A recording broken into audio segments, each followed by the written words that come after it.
Во наредните минути следуваат вестите на Канал 8. Добар ден. Започнаа да се реализираат содржините од овогодишната програма на манифестацијата Петровденски конаци, што во Кочани годинава се одржува по 11 пат. Вообичаено носител на активностите е Центарот за култура Бели Мугри, со подршка од општина Кочани. Свечено беше во фоајето 1 на Центарот за култура Бели Мугри пред почетокот на овогодишните Петровденски конаци. Во краткото поздравно обраќање кон присутните, градоначалникот Николчо Илиев рече дека локалната самоуправа останува на определбата за достојно одбележување на Петровден, ден што со векови се славел во Кочани, а патронот Свети Петар се смета за заштитник на градот, поради што од пред 8 години овој ден е официјален општински празник. Зачувувањето на посебноста на еден народ е поврзано со негувањето на традицијата, на неговите корени. Кочанци кон придонесот во културната историја на својот народ ја вградуваат Петровденската слава. Нашите предци вечерта на 11 јули и утрината на 12 јули ги удостојувале добронаверниците, гостите во своите домови. Спомените зборуваат дека таа ноќ никој во Кочани не ги затворил портите на своите домови. Ако се вратиме и 30 години назад, ќе се сетиме дека Петровден корзото беше преполно со млади, имаше раздвиженост од гости и пријатна атмосфера. Времињата и навиките се менуваат, а Петровден останува вграден во нашето минато. Со намера да ја заштитиме традицијата од Загорово, ја организираме и културната манифестација Петровденски конаци. На свеченото отворање градоначалникот Илиев додаде дека и годинава има разновидна жанровска застапеност на содржините на Петровденските конаци со цел да се одговори на различните потреби на граѓаните за културни случувања. Носител на манифестацијата е Центарот за култура Бели Мугри, а директорката Александра Димитрова во обраќањето истакна дека ова е еден од начините да се задржат сеќавањата за традициите на населението од овој крај, а културата и уметноста се можност да се потенцираат обележјата и карактеристиките на нашиот народ. Во текот на еднонеделното одржување на Петровденските конаци, публиката има можност да проследи десетина настани со културно и спортско обележје. По свеченото отворање на манифестацијата Петровденски конаци во фоајето на Центарот за култура се одржа и концерт за флейта и пијано. Пред кочанската публика беа изведени дела од македонски автори, а се представија флейтистката Златка Митева и пијанистката Наташа Трабоевики. Во Центарот за култура Бели Мугри во Кочани, концерт со наслов Музика за флейта и пијано одржаа флейтистката Златка Митева и пијанистката Наташа Трабоевик, со што започна 11-тото издание на културната манифестација Петровденски конаци. Во едночасовниот настап пред кочанската публика тие исполнија дела од Стојан Стојков, Александар Џамбазов, Томислав Зогравски, Љубомир Брангјолица, Трајко Прокопиев и други македонски автори. За нас беше исклучителна чест да настапиме на манифестацијата Петровденски конаци, па дека имат јубилеј 50 години Дом на културата. Така да ова вечер настапивме со дела од македонски автори, само од македонски автори за флейта и пијано. Значи од Стојков, Бранџолица, Валентина Велковска, Трајановска, Гавриловски и многу други. Така да мислам дека публиката уживаше, за нас беше големо задоволство, се надевам и за нив исто. Митева и Трабоевик се професорки по флейта и пијано на Универзитетот Гоце Делчев во Штип, а самостојно и како членови на камерни состави досега имале повеќе концерти во Македонија и странство. На концертот во Кочани присуствуваше и Панда Беличанец Зогравска, основач на фондацијата Зогравски, која истакна од изведбата на дела од незиниот сопруг се совпаѓа со одбележувањето на 85 годишнината од неговото раѓање.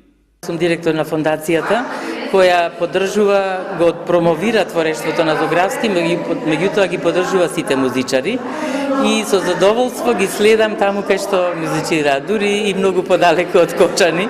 Посебно ми беше драго, зашто вечерва е свечен момент, отворање на една ваква убава манифестација по 11 пат, тоа не е едноставно да се одржи. И ми беше посебно драго и задоволство да ги слушнам преубавите композиции од македонските автори. Манифестацијата Петровденски конаци продолжува со ликовен перформанс со уметниците Божица Милоевик, Владимир Темков, Новица Трајковски, Љупка Галаска, Василев, Игор Љубовчевски Љубаци и Гордана Винчик, кои ќе творат по инспирација од Кочани. Едно лице загина во сообраќајна несреќа што во четвртокот попладне се случи на магистралниот пат Кочани-Делчево во близина на браната Калиманци. Сообраќајот неколку часа беше во прекин. Тешка сообраќајна несреќа со смртни последици се случила во четвртокот околу 16 часот на магистралниот пат Кочани-Делчево во близина на браната Калиманци. Од Министерството за внатрешни работи потврдија дека во незгодата учествувало товарно моторно возило Мерцедес Актрос со бугарски национални ознаки, управувано од лицето ВМ на возраст од 60 години, државјанин на Бугарија, и патничко моторно возило Опел Аскона без регистерски ознаки, управувано од 30 годишниот кочанчанец БМ. Во незгодата со тешки телесни повреди се здобил БМ, кој со возило на итната медицинска помош бил пренесен во општата болница во Кочани. Поради сериозноста на повредите, истиот како итен случај бил препратен во комплексот клиники Мајка Тереза во Скопје, каде околу 21 часот им подлегнал на повредите. Поради ова, сообраќајот на патниот правец Кочани-Делчево неколку часа бил во прекин, а возилата се пренасочувале преку регионалниот пат Виница-Бигла-Делчево. Увид на местото на настанот извршила увидна екипа од полициската станица Делчево. Истиот ден, 2 часа подоцна, на улицата Кејна Револуција во Кочани се случила уште една сообраќајна несреќа. Во неа учествувале автомобил и моторцикл, а според неофицијални информации едно лице е повредено и префрлено во Кочанската општа болница. Министерството за транспорт и врски го објави огласот за доделување станови во зградата за социјално загрозени семејства во Кочани. Пријавите со потребната документација заинтересираните граѓани можат да ги поднесуваат во Центарот за социјална работа, најдоцна до 6 август. По двегодишното комплетирање на изградбата на новата социјална зграда во Кочани, Министерството за транспорт и врски го објави огласот за распределба на 43 стана наменети за граѓаните од ранливите категории. Објектот е лоциран во местноста Драчевик и располага со 1620 метри квадратни корисна површина и станови од 35 и 45 метри квадратни. На огласот што го објави Министерството можат да се пријават 7 категории социјално ранливи категории граѓани, и тоа деца без родители или родителска грижа, лица над 18 години кои до својата 18-та година биле згрижени во институции и други облици за згрижување на деца без родители, корисници на социјална или постојана парична помош, лица погодени од елементарни природни непогоди без разлика на правниот статус на нивните постојни живеалишта, потоа инвалидни лица и лица на кои им е потребна помош и грижа од друго лице, и семејства со инвалидизирани лица, лица припадници на ромската заедница социјално загрозени согласно стратегијата за ромите на Република Македонија, самохрани родители со малолетни деца и слепи лица корисници на социјална и постојана парична помош. Потребната документација лицата ќе можат да ја поднесуваат во Центарот за социјална работа во Кочани најдоцна до 6 август. За оние кои не се во можност сами да ја комплетираат документацијата, овозможена им е соодветна помош за обезбедување на потребните документи согласно објавениот оглас. Подносителот на барањето за добивање социјален стан може да поднесе документација и да аплицира само за една од 7 категории. Предност при добивањето стан ќе имаат децата без родители или родителска грижа, лица над 18 години кои до својата 18-та година биле згрижени во институции и други облици за згрижување. Покрај становите во Кочани, со огласот треба да се распределат и 10 стана во Македонски Брод.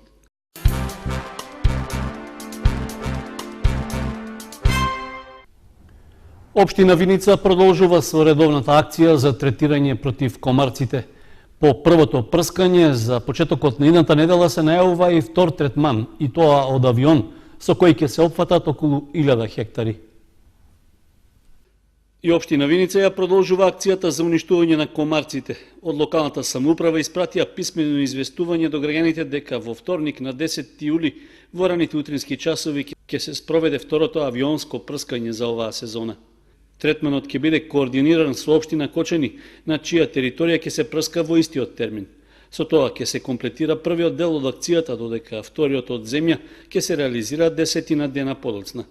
Се предвидува со авионското прскање да се опфати површина од околу 1000 хектари.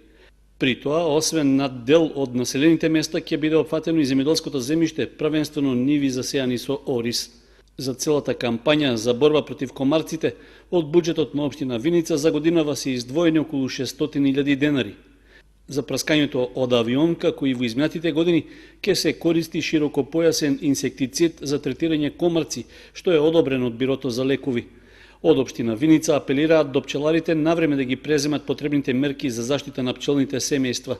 Доколку временските услови не се поволни, праскањето ќе се изврши првиот нареден ден по нивното подобрување.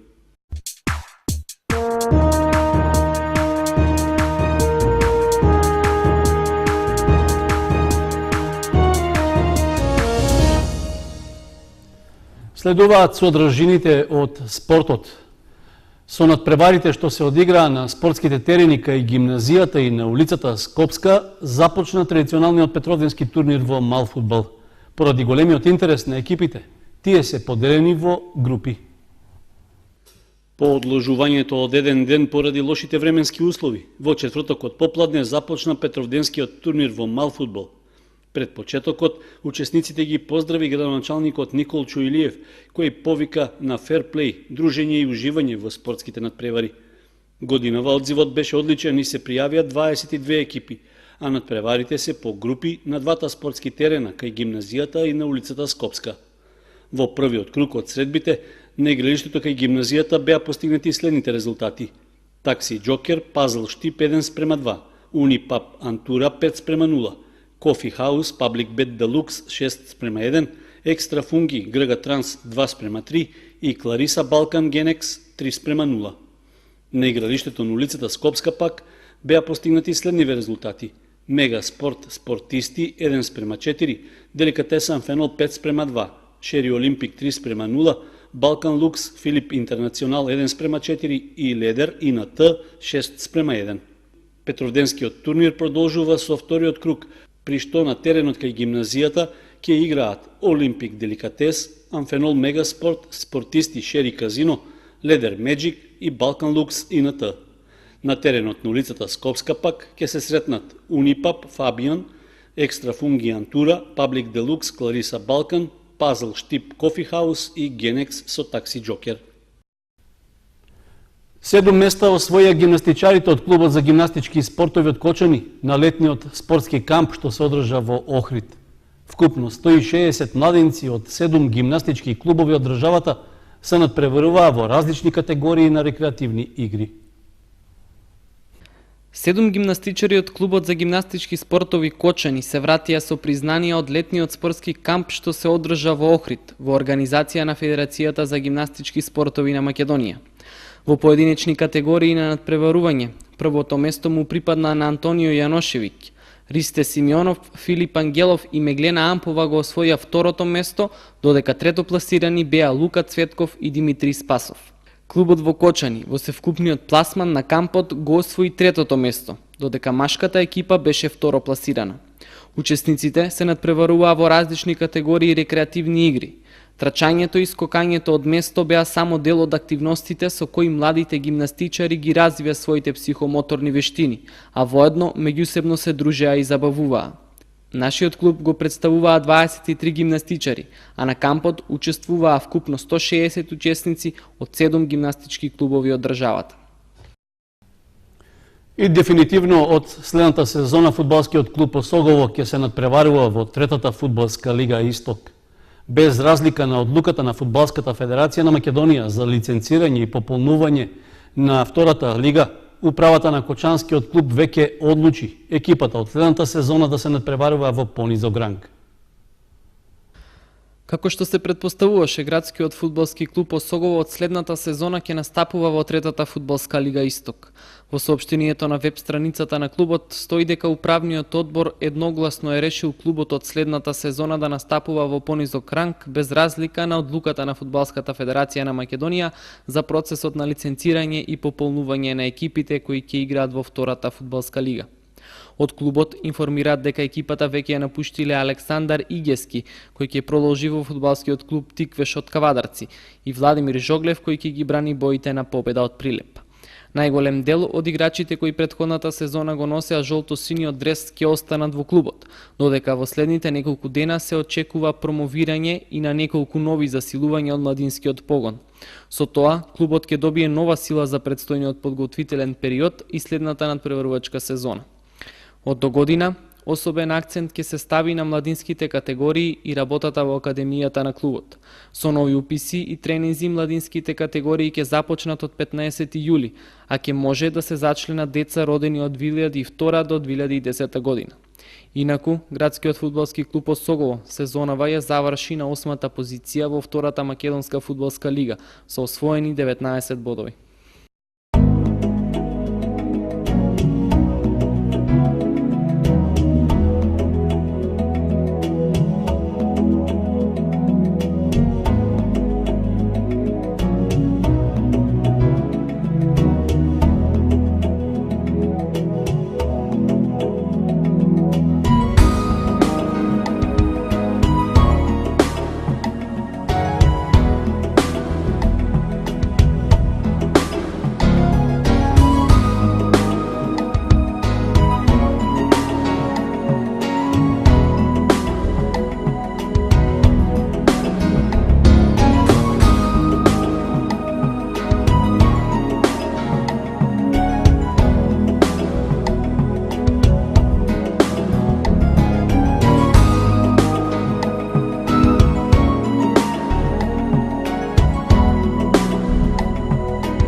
Тоа беа вестите на Канал 8. Ви благодариме за вниманието. Имате пријатни минути со нашата програма. Довидување.